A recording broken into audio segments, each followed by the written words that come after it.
আসসালামু আলাইকুম, শুরু করছি চ্যানেল আই কৃষি সংবাদ। শুরুতে জানিয়ে দিচ্ছি সংবাদ শিরোনাম।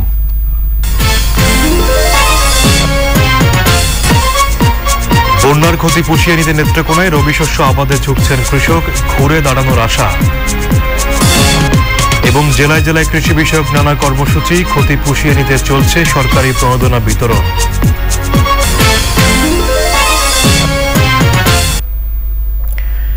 সংবাদ শিরোনামগুলো জানাচ্ছিলাম। এখনকার এই সংবাদ আয়োজন একই সঙ্গে চ্যানেল আই অনলাইনে লাইভ টিভি এবং ভেরিফাইড ফেসবুক পেজে সরাসরি প্রচার করা হচ্ছে। কয়েক দফা বন্যার ক্ষতি পুষিয়ে নিতে নেত্রকোনায় এবার রবি শস্য আবাদে জোর দিয়েছে কৃষক। করোনায় 2 মৌসুমের ক্ষতি পুষিয়ে ওঠার আশা তাদের। কৃষি বিভাগ তালিকা তৈরি করছে ক্ষতিগ্রস্ত কৃষকের। নেত্রকোনা থেকে জাহিদ হাসানের পাঠানো তথ্য ও ভিডিওতে সুদীপ্তা মাহমুদের রিপোর্ট। নেত্রকোনায় রবি শস্য আবাদের লক্ষ্য রয়েছে 4772 হেক্টর জমিতে। আশ্বিনের বন্যা ও করোনার ক্ষতি কাটিয়ে উঠতে কৃষক তাকিয়ে আছেন রবি ফসলের দিকে। 50 কাঠা জমি লাউ লাগাইতাছি, আমি আশা করতেছি 15,000 লাভ হইব। আচ্ছা, আর 50 কাঠা জমি কলা লাগাইতাছি, 50 কাঠা জমি আলু লাগাইছি, পেঁয়াজ লাগাইছি। ফসলের সঠিক মূল্য পেতে এবং ক্ষতির হাত থেকে বাঁচতে হিমাগার স্থাপনের দাবি কৃষকের। আশা করি যদি দাম ভালো থাকে, সরকার যদি আমাদের একটু নজর দেয়, তাহলে মনে করেন যে আপনারা একটু লাভবান হতে পারি।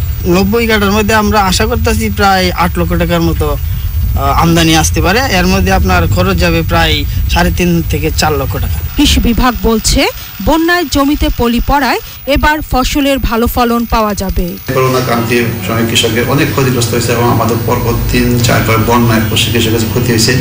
এই ক্ষতি পুষায় নেওয়ার জন্য কৃষক মাঠ পর্যায়ে এখন অত্যন্ত দ্রুত গতিতে এবং উদ্দীপনা নিয়ে তারা মাঠে কাজ করছে। সারা বছরের জন্য এই সংরক্ষণের জন্য আমাদের কোল্ড স্টোরেজ নাই। যদি একটা কোল্ড স্টোরেজ এখানে থাকতো, তাহলে কৃষকরা সারা বছর তাদের পণ্যের উপযুক্ত মূল্য পাইতো এবং কৃষকরা লাভবান হইতো। বন্যায় ক্ষতিগ্রস্ত কৃষকদের তালিকা তৈরির কথাও জানাচ্ছে কৃষি বিভাগ। Sudipta Mahmud, channel I.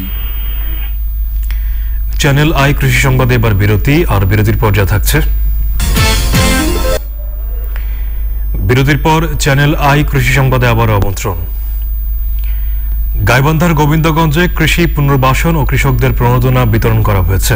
গোবিন্দগঞ্জ উপজেলা কৃষি সম্প্রসারণ অধিদপ্তরের আয়োজনে কৃষি পুনর্বাসন এবং রবি মৌসুমে উৎপাদন বৃদ্ধির লক্ষ্যে ক্ষুদ্র ও প্রান্তিক কৃষকদের বিনামূল্যে বীজ ও সার বিতরণ করা হয়েছে।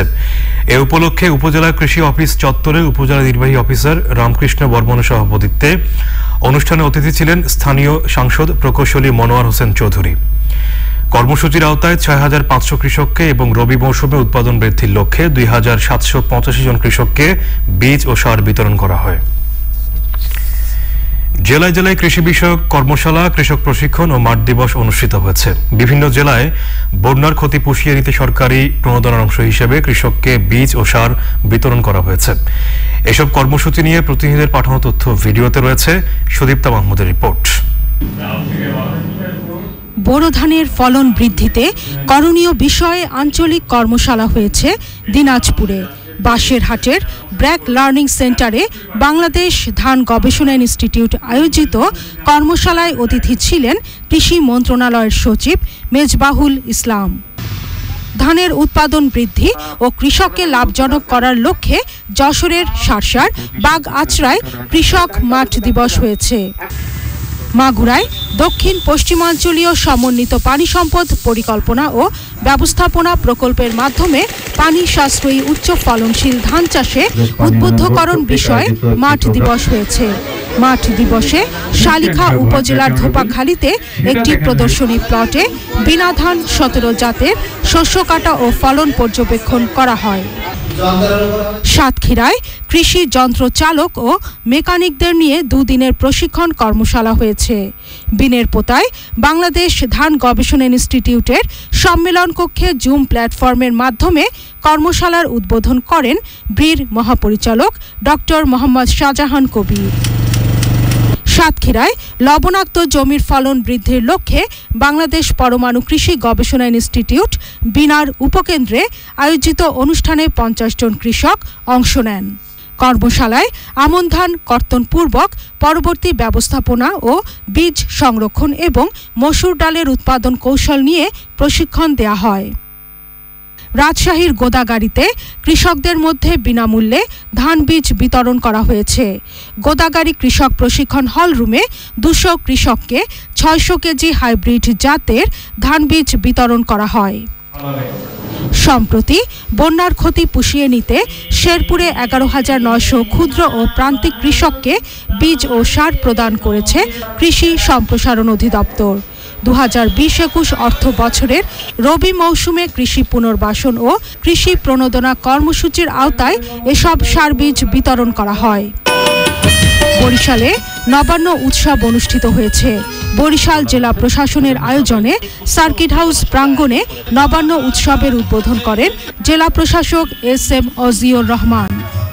Sudipta Mahmud, channel I. সবশেষে শিরোনামগুলো জানিয়ে দিচ্ছি আরো একবার। বন্যার ক্ষতি পুষিয়ে নিতে নেত্রকোনায় রবি শস্য আবাদে ঝুঁকেছেন কৃষক আশা। এবং জেলায় জেলায় কৃষি বিষয়ক নানা কর্মসূচি, ক্ষতি পুষিয়ে নিতে চলছে সরকারি প্রণোদনা বিতরণ।